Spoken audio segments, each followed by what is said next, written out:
नमस्कार, मैं सुचित्रा अपने चैनल पे सभी का बहुत बहुत स्वागत करती हूँ। आज की ये वीडियो बहुत स्पेशल है क्योंकि मेरे कमेंट बॉक्स में एक मैसेज आया था कि ma'am how to improve our hand writing.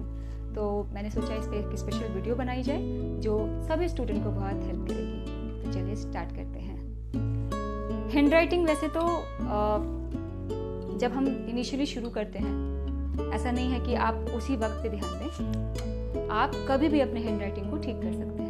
But yes, कुछ चीज़ें हैं, कुछ बेसिक चीज़ें हैं जो आपको क्लियर रखना पड़ेगा, जैसे कि पेन और पेंसिल का चयन बहुत बेसिक है।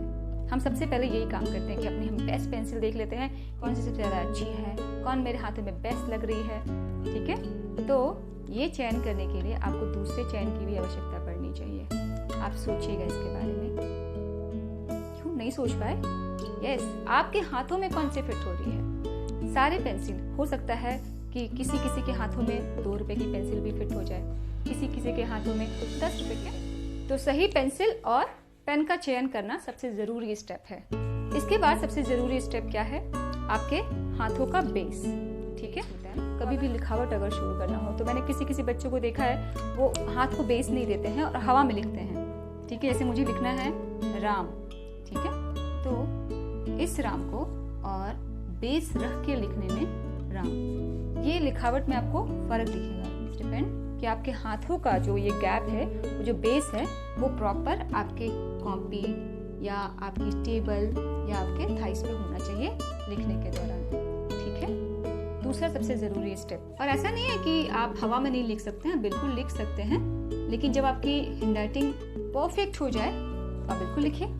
फिलहाल ये मैं बेसिक स्टेप बता रही हूँ। जब हम हमारे छोटे छोटे बच्चों को सिखा रहे होते हैं ना how to do handwriting, जब हम बोलते हैं आप अच्छे से लिखो, आप अच्छे से लिखो, आप अच्छे से लिखो, तो हमें बेसिक चीज़ इनको बतानी पड़ेगी कि बेस का इस्तेमाल सही से रख के करें, तो फ्यूचर में वो कभी कोई तकलीफ होगी ही नहीं। दूसरा सबसे ज़रूरी स्टेप, जब भी हम लिखते हैं तो ये लिखावट में बच्चों को बताइएगा कि हमेशा एक वर्ण, एक पूरा जो लाइन है कंप्लीट होने के बाद जो बीच का गैप होना चाहिए वो 1 सेंटीमीटर का 100% होना चाहिए। 1 सेंटीमीटर अगर आप ध्यान रखेंगे तो जो शब्द है वो आपका क्लियर रहेगा और आप क्या लिखना चाहते हैं ये क्लियर तरीके से लोगों को बता सकते हैं। ठीक है, तो हमने पेंसिल का चयन सही से किया, हमने बेस का ध्यान रखा और हमने 1 सेंटीमीटर का गैप रखा वर्ड को एक्सप्लेन करने में।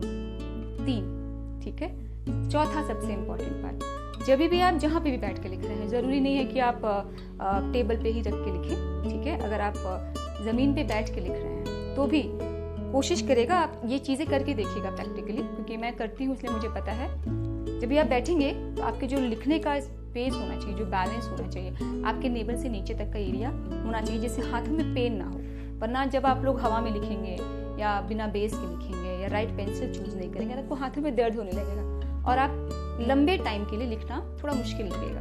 ठीक है, तो कोशिश करें ये बेसिक चीज़ों का ध्यान रखें। तो चाहे आप 2 घंटे भी लिखना पड़े ना आपको एग्जाम थिएटर में, आप 100% आराम से लिख सकते हैं, आपको हाथों में पेन नहीं होगा। ठीक है, तो इसके बाद सबसे ज़रूरी बात ये होती है कि ये चारों चीज़ें, हम 5 चीज़ें बिल्कुल ध्यान में रखते हुए अगर हम कर लेते हैं तो प्रैक्टिस करना सबसे ज़्यादा ज़रूरी है।